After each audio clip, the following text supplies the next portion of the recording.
a little complicated because I'm an American, but I was born in India. My father was a Lutheran missionary. So I grew up in India. I finished high school in India for the first 18 years. Then I went back to USA, where my family is from, and I did my university studies. I studied filmmaking. And then I went back to India and I started making films right out of university. I was making independent films and doing photography work in India. First for mission groups, because that's where I had my contact. That's where I knew people would give me some work. And then I started making films in Bangladesh about subjects, development subjects, adult literacy, family planning, that kind of thing. And then I came to Zimbabwe when I was 30 years old, 30 years, 1987, 32. And I've been now in Africa for 30 years. I was in Zimbabwe 17 years, producing films. And then I've been here now in Tanzania for 13 years.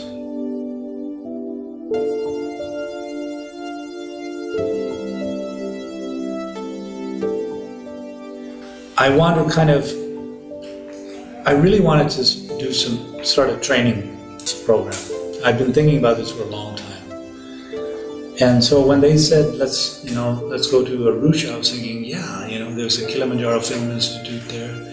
There's, it's located nicely near Kenya and Tanzania and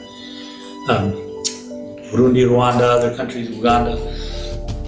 So I thought, maybe I can try to get into training up there.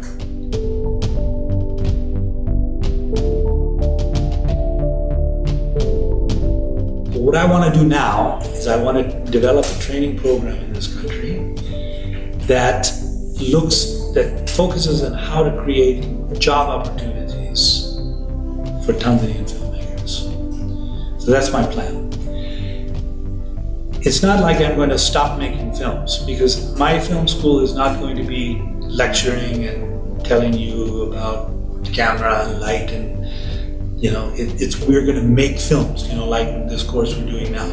Everybody's going to make a film. So now I continue to look at donor agencies, but I want all of our film projects to be in the context of training. So now it's not going to be Jordan Reber and bringing in people from Kenya and, directing these beautiful films, which is wonderful. I love doing that. And in fact, because I've done that, people look at me and say, oh, you know how to make films. You will be a good teacher. So the idea now is to do more like Murundukian, Sunshine, films working with Tanzanian filmmakers, and in the process providing mentoring and training and capacity building so that they can get jobs. That's my plan.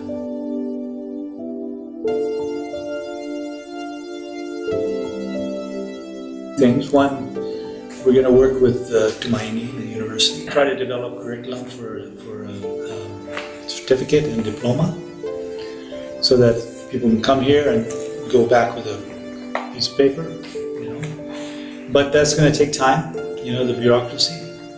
So I'm going to start working soon with Sisulu and with the Vice Chancellor, and we're going to try to develop formal to get it approved by the ministry, like the music program, start a film program here, build another building there, studios and editing space, and that's my long-term plan.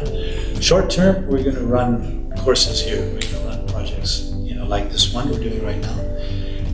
I'm trying to get more and more, anything we can get, any funding I raise, I say, look, this time it's not going to look like Bahasha. This is going to be for training, for training purposes, so that we can actually, that's just what I want to do now. I want to run training.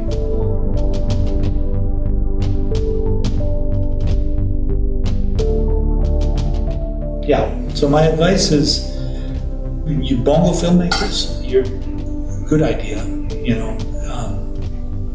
don't be discouraged, keep going.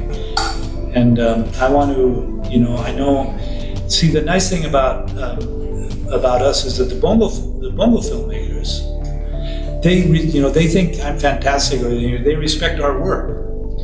I mean, they know we have a lot more money and all of that, but it's not only about money, You can get a lot of money and make a very bad film.